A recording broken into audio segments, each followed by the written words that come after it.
வீடு அப்படிங்கிறதும் 4 கார்னரும் கட் ஆகாமல் இருக்கணும். 4 தெருக்கூத்துக்கள் நல்ல தெருக்கூத்து, 4 தெருக்கூத்துக்கள் நல்லது அல்லாத தெருக்கூத்துக்கள். அக்னி மூல தெருக்கூத்து அப்படிங்கிறது ஒரு குடும்பத்தோட ஒட்டுமொத்த எனர்ஜியும் கொலாப்ஸ் பண்ணக்கூடிய ஒரு அமைப்பை உருவாக்கிறோம்.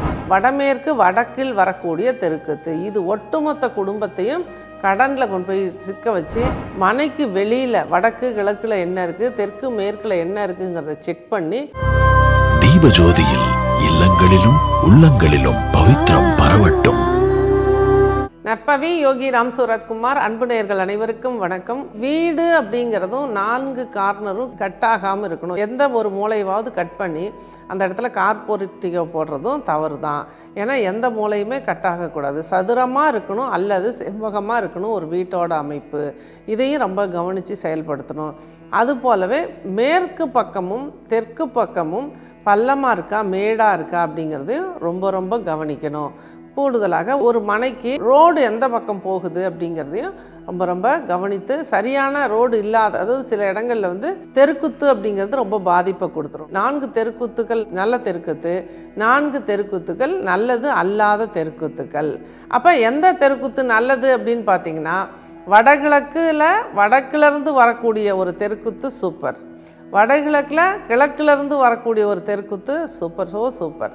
அதன் பிறகு பார்த்திங்கன்னா தென்கிழக்கு தெற்கு பகுதியிலிருந்து வரக்கூடிய தெருக்குத்தும் அபரிமிதமான வளர்ச்சியை கொடுக்கும். மேற்கு பகுதியில் வடக்கை ஒட்டி வரக்கூடிய தெருக்குத்து அப்படிங்கிறதும் எக்ஸலண்ட்டாக அந்த குடும்பத்தை வளர்ச்சியில் கொண்டு போகும். இது 4 தெருக்குத்துக்களும் ரொம்ப நல்ல தெருக்குத்துக்கள். நல்லது அல்லாத தெருக்குத்து அப்படின்னா கிழக்கு ஆக்னேய பாகத்தில் கிழக்கு அக்னி மூல தெருக்குத்து அப்படிங்கிறது ஒரு குடும்பத்தோட ஒட்டுமொத்த எனர்ஜியும் கொலாப்ஸ் பண்ணக்கூடிய ஒரு அமைப்பை உருவாக்கிறோம். அது போலவே தென்மேற்கு தெற்கு, தென்மேற்கு மேற்கு அப்படிங்கிற தெருக்குத்து இருந்துச்சுன்னா டோட்டலாக அந்த குடும்பத்தை உயிரிழப்பங்களையும் கொடுத்துரும், தற்கொலைகளை கொடுத்துரும்.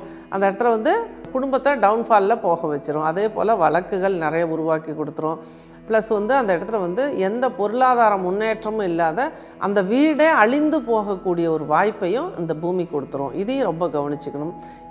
இதுக்கு இணையான பாதிப்பை கொடுக்கக்கூடியது வடமேற்கு வடக்கில் வரக்கூடிய தெருக்குத்து. இது ஒட்டுமொத்த குடும்பத்தையும் கடனில் கொண்டு போய் சிக்க வச்சு அந்த இடத்துல நிம்மதி இல்லாத தன்மை, ஒழுக்கம் இல்லாத தன்மையை கொடுத்து அவமானங்களை உருவாக்கி ஒட்டுமொத்தமாக அந்த குடும்பத்தை கொலாப்ஸ் பண்ணிடும். அப்போ இது போன்ற தவறான தெருக்குத்துக்கள் இல்லாத ஒரு மனையை வாங்குறதும், மனைக்கு வெளியில் வடக்கு கிழக்கில் என்ன இருக்குது, தெற்கு மேற்கில் என்ன இருக்குங்கிறத செக் பண்ணி வடக்கு எத்தனை டிகிரி திரும்பி இருக்குங்கிறத பொறுத்து 16 திசைகளாக ஆய்வு பண்ணி நம்ம சரி பண்ணிட்டோம் அப்படின்னா சூப்பராக இந்த வாஸ்து பலம் மேம்படும். ரொம்ப நல்ல ஒரு முன்னேற்றத்தில் எல்லோருமே வாழ முடியும். நன்றி, வாழ்த்துக்கள். நற்பவி.